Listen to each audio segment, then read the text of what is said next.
गांव के पुराने पीपल के पेड़ के नीचे बैठी बुजुर्ग दादी अक्सर बच्चों को डरावनी कहानियां सुनाया करती थी। लेकिन एक कहानी ऐसी थी जिसे सुनकर गांव के बड़े बूढ़े भी सहम जाते थे।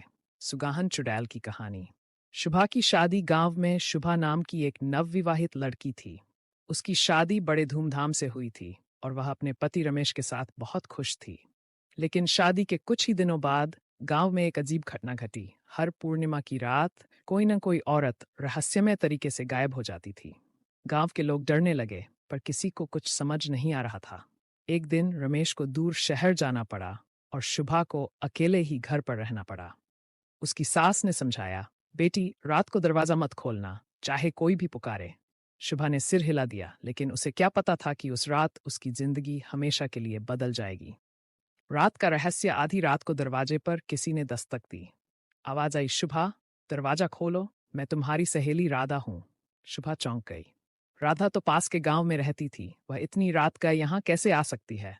लेकिन आवाज जानी पहचानी थी, तो उसने धीरे धीरे दरवाजा खोल दिया। जैसे ही दरवाजा खुला, एक काली परछाई तेजी से अंदर घुसी। वह कोई और नहीं बल्कि सुगाहन चुड़ैल थी। उसका चेहरा जुर्रीदार था, लाल आंखें जल रही थी और लंबे नुकीले दांत बाहर निकले हुए थे।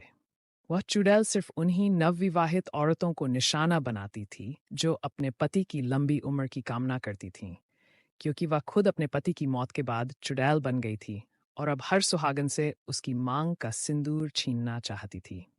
शुभा की सूझबूझ। शुभा ने तुरंत एक जलता हुआ दीपक उठा लिया और चुड़ैल के सामने कर दिया। आग देखकर चुड़ैल चीखने लगी और पीछे हटने लगी।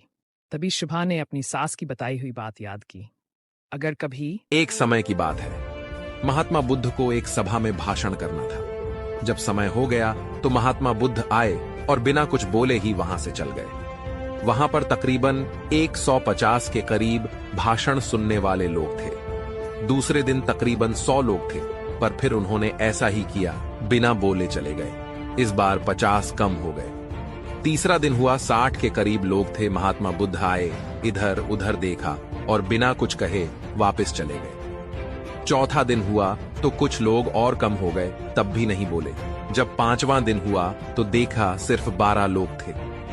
महात्मा बुद्ध उस दिन बोले और सभी 12 लोग उनके साथ हो गए। किसी ने महात्मा बुद्ध को पूछा, आपने 4 दिन कुछ नहीं बोला, इसका क्या कारण था? तब बुद्ध ने कहा, मुझे भीड़ नहीं, काम करने वाले चाहिए थे।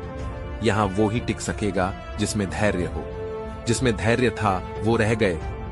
केवल भीड़ ज्यादा होने से कोई धर्म नहीं फैलता है। समझने वाले चाहिए, तमाशा देखने वाले रोज इधर उधर ताक झाक करते हैं। समझने वाला धीरज रखता है। कई लोगों को दुनिया का तमाशा अच्छा लगता है। समझने वाला शायद 1000 में एक ही हो, ऐसा ही देखा जाता है।